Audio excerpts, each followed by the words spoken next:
Piecing the story together, it sounds like this mast has not been up in over 20 years, so yeah, it's a nervous morning. Okay, we're just sorting out mast raising. Step one is we've stopped the mast from being able to rotate, so that little carbon plate right there on either side is temporarily wing nut bolted to hold the mast rotation controller to the mast base. Another thing is we built that socket to bring the gin pole into, and we've got these rings floating in space at the same height and the same fore and aft as that pivot point right there. It's all been measured out. Took a while to get all this set up. Made some wires out of my old F-27, I think they were the Diamond stays. And oh hey bird, we've added some truck straps here to hold the mast. We'll have to do something more permanent, probably, or maybe we'll just throw truck straps on every time. And because there's no forestay set up yet, we've just temporarily grabbed the mast raising kit here. Okay, I'm going with a 4-to-1 just because I don't want to huff and puff too much, and the winch is tiny. So this has already been up a couple times, done a lot of adjusting, so I'll show you guys how it works.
Okay, with no wind, that goes up basically arrow straight.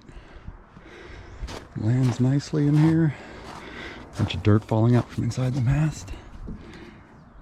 I'm going to take the pole off and undo the wing nuts there, so we can try and see how it rotates. And now with it stood up, I can get my measurements for making the synthetic rigging. So we need to get these 2 cap shrouds measured off and a forestay. We'll end the cap shroud, actually with this fitting right here, it'll be upside down, probably about here, and we'll have lashings down to the chain plate terminator that's coming. Cool. Took a while to get mast raising sorted, but building the couple parts solved everything. And that's pretty easy to do alone, if there's no wind anyway. We'll see what happens when it gets windy. And with the rig up, I asked a longtime F-27 friend and decorated sailor Drew over for a play date so we could figure out how to move deck hardware around, particularly with the forestay being in a different spot. We gotta sheet the jib differently. And we got a super productive 3 hours in the hot sun figuring out where every line should lie and what kind of gear should grab it. So you'll see a lot more of that in the coming weeks. Thanks again, Drew, for plotting it all out. This panel's just taped on the inside, and I've drawn the outline of the old hatch I'm trying to fill. I'll go jigsaw it out.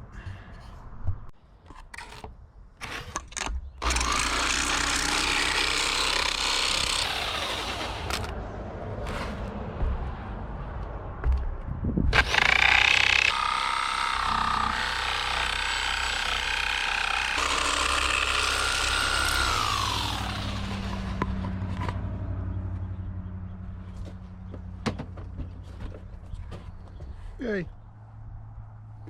More cockpit stuff. Yesterday I vacuum bagged down some heavy fiberglass over some of the old seat backs. Put a little curve on them on purpose for 2 entry steps down the companionway. These feel nice and strong and they're fairly light. Got a rib underneath. We'll try fitting those. And then here's the tube. And I bought a concrete former, wrapped it in plastic, waxed it.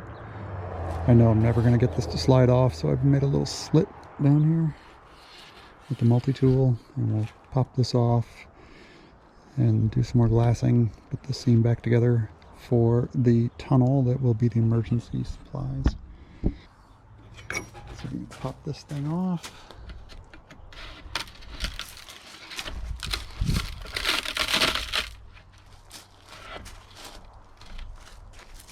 Don't want to distort the shape too much, try to keep it round.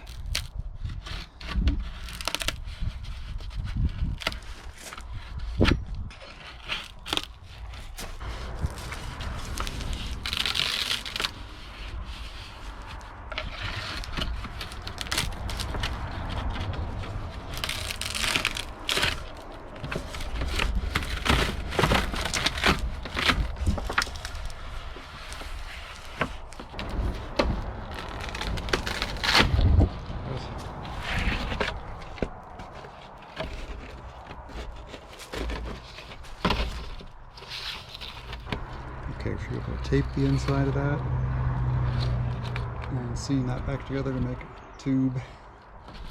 And we'll get some more. I ran out of resin, so I need some more to finish. Put another 3/4 layer on. I've got 1 1/4 layers on here. So I need the other 3/4 to finish the second wrap.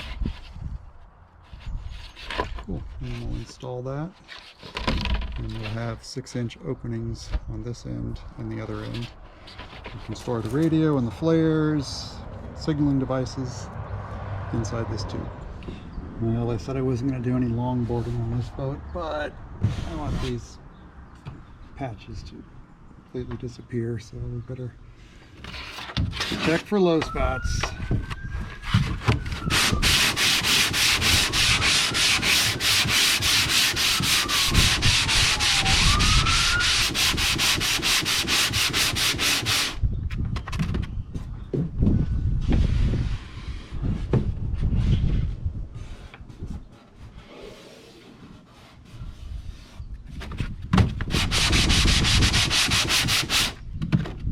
I need to go get a sanding mask.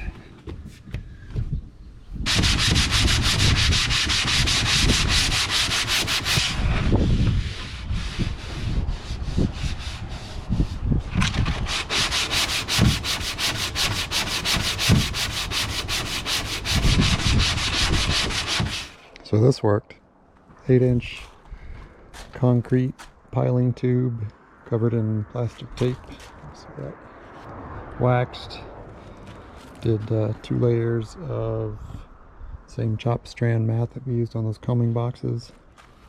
Now we need to go take measurements exactly inside the boat and figure out how we're going to bond this thing in. It's going to be tricky. So the wall it's connecting to up against the cockpit is at a slope, which I've approximated by putting a tape around here. And this tapered ring I'm going to cut with the jigsaw. Assuming this is the top, once I get this cut, it's 25 5/8 along the top and 23 along the bottom. So I'll have to make a similar set of lines on the other end. And I only get 1 shot at this, so I hope I don't screw it up. Okay, this is the back of the cockpit. And that's the outside starboard hull side. And here's the tube. I've just made these weird angle cuts here and there. Of course, it's narrower on the back side than the front side because the hull is tapering. I think we nailed it here. So first we'll put some blocks out there because we can reach through the hole to get this in the exact right placement over there. And then we'll mark over here and we'll take the tube away and find the center of that circle and drill a centering hole so we can place the 6-inch port on the outside, and then we can come back in and tab this here and all the way around, and we can come from the outside and do a little bit of tabbing on the inside flange that's going to be on both ends. So you see that new topic, you see that green tube sticking out. That's one of the lifting pad eyes. But I'm really concerned. I am not seeing that this combing top is properly tabbed down to the vertical parts of the boot. So we're going to glue this in. We're going to get in there and study that all really carefully.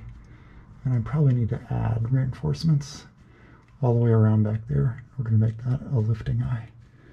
Which also brings into question this big bulkhead doesn't appear to have tabbing along the hull, which seems like a huge no-no.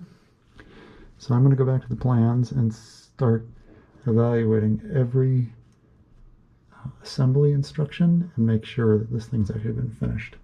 I have a bad feeling this boat was never actually finished properly. I don't like the hull to deck join. I can actually see some daylight coming through, so at the minimum we have to epoxy in here. More projects. So hey good people, Ruby and I want to say thanks to all the recent subscribers who found us because of the trimaran rebuild. But veterans have been waiting to see when we're going to get back to our 39-foot Farrier Ravenswing. She's down in Mexico. And the answer is soon, just waiting for the Sonoran Desert to cool down a little bit. But we are working on stuff for the big boat. This is the old Spinnaker deck bag. The Spinnaker lives in a dowsing sock chute thing. And then you take that whole assembly and stick it down on deck. This bag obviously is sunburn roached out. So between some fittings on there, and this was a bimini that came with the rebuild boat, which I'm not going to use. Just spent a day repurposing it into a Spinnaker deck bag. So the top opens up here. I figured out how to do a concealed zipper. It's got mesh on the bottom for drainage. And straps underneath, so the whole thing will be, I think I'm going to use heavy-duty zip ties just to tie it to the nets semi-permanently. And I've got my square cubic inches figured out anyway, so hopefully the whole thing fits inside. It's a little bit bigger than that bag, theoretically. And this canvas matches our sail covers and bimini on the boat. So, been a lot of work on the sail right. No plans, just had to freeform it, which makes my wife a little uptight. That's not how you do sewing. But for our level of free sewing and upcycling, didn't spend a dime at all the stuff here. It's going to work. On to Mexico soon. So in his very prolific early 1990s, Ian Farrier designed both our 27-foot carbon racer here and our 40-foot ocean-going beefy tri. I can't wait to compare their sailing characteristics throughout 2024. Hopefully some of you will come sail aboard Ravenswing. It's going to be a very busy fall around here. See you next time.